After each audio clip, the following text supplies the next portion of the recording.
Okay guys, welcome to Crazy Burger. What we're going to be doing today is looking at these controllers and if they actually work on the Evercade VS.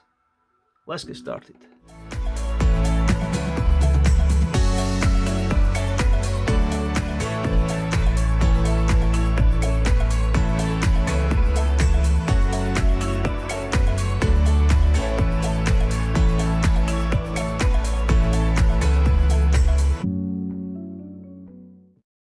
Hi guys, welcome to Crazy Burger. So we're going to be trying the Nintendo Switch controller. This is actually a wireless, well it's not a wireless one, it's actually a wired one. So we've got the wire connected down here and it actually detects straight away, but if you can't get it to detect, you sort of go into System and press that and go to the map controller. Now just hold down any button. You do this with any of the controllers, then map them. As you can see, just press up, down, left, right, A, B, X, Y, L1, R1, L2, R2. Then I'll use one of these buttons up here for start. Select over here, and the menu button is over there, and that's it. Then you press A to save and supply, which I'm guessing this one is B, and that's connected. If it doesn't recognise you can't do it, you connect one of your other Evercade VS controllers to one of the other sort of USB slots, and then you can sort of use that to sort of navigate and press and select stuff. So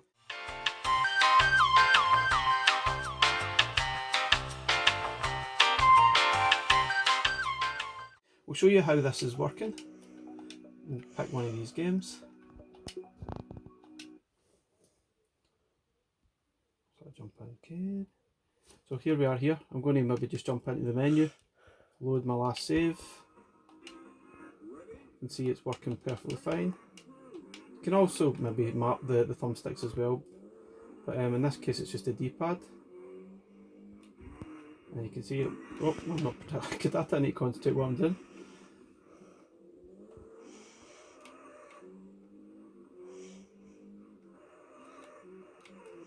And it handles really well, and it's very responsive.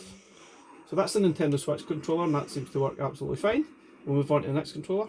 Okay guys, now we've got, this is a PlayStation 4 controller, and this one actually detected right away, and I didn't need to map anything. But if you need to map any of the buttons, you obviously go into the same settings. You could probably map the menu button as this PlayStation controller here, and that works perfectly fine. And you can see it sort of moves everything perfectly okay. Sort of check out V-Rally again, World Rally, sorry.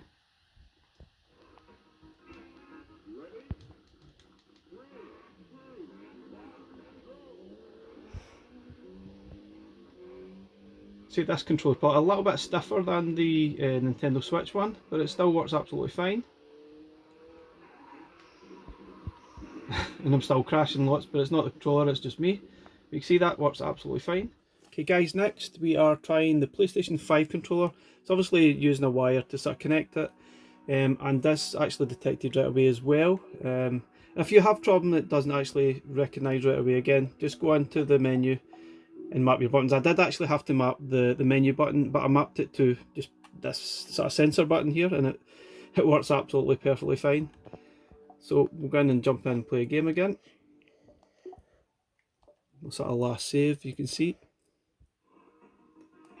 Let's see, we're playing this, pretty cool. And if you get stuck, stick in a VS controller and sort of use that to try and confirm some of the options.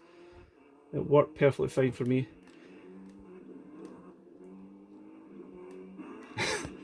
I really not need to play this better, don't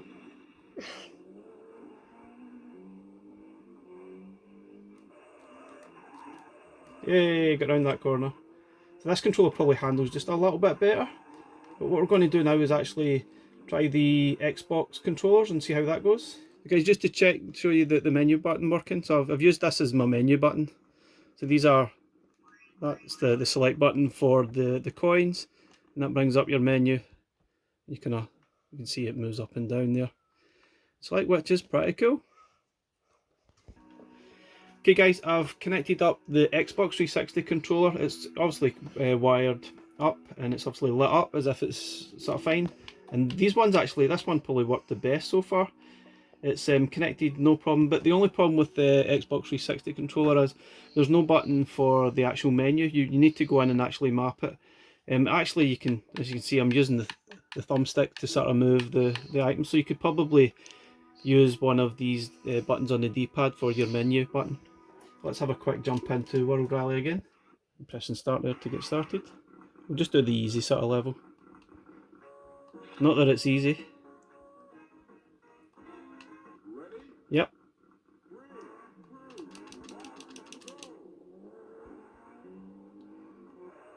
So you've got the D-pad going. Oh no, it's not the D-pad, it's actually the analog stick.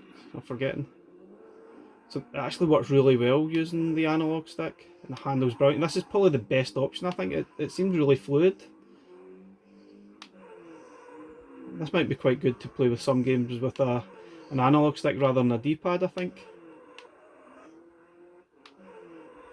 This is particularly good with this analog stick. Just like to say thanks for Cade for doing the camera work today. Say hi. Hi. It's good for something, aren't you, Cade? I'm joking. See, it works absolutely brilliant. Yeah, let's try the next one, the Xbox Series X controller. Guys, just saying, this is obviously an Xbox One original controller, not an Xbox 360. I'm sure the Xbox 360 controller works as well, but this is a Xbox One. Thanks for that, Cade, let me know. Okay guys, now we've got the Xbox Series X controller, and this is probably better suited because it has that extra button which you can actually use for the menu, and it seems to find it right away without having to map it, which is even better. See, obviously I can use the D-pad to move and the analog stick to sort of move, which is amazing. So if you've got one of these or an Xbox One original controller, I'd say these are probably the best to use, other than the actual Evercade VS controller. I'll sort of jump straight to the last save. Okay, yep. I should be an expert in this level by now. But obviously I'm not. Oh, that's because I'm trying to use the sort of D-pad. It's actually the analog stick that it's working with. Okay, honestly, it's me. It's not the joypad. You're just bad at every game. It's just me. You're bad at every game. Yeah, thanks. But yeah, I can see it works perfectly well. We'll maybe have another look at one more game before we wrap the video. Okay guys, we'll have another look at a different game, Thunderhoop, just so you can see something else working, rather than me just playing World Rally all the time. See, jump button, using the analog stick to sort of move, which is quite cool. Might make some of these games a little bit easier, I guess. Or maybe not. Anyway guys, thanks for watching the video, hope you like. Please like, subscribe, catch you again next time. Bye! Bye!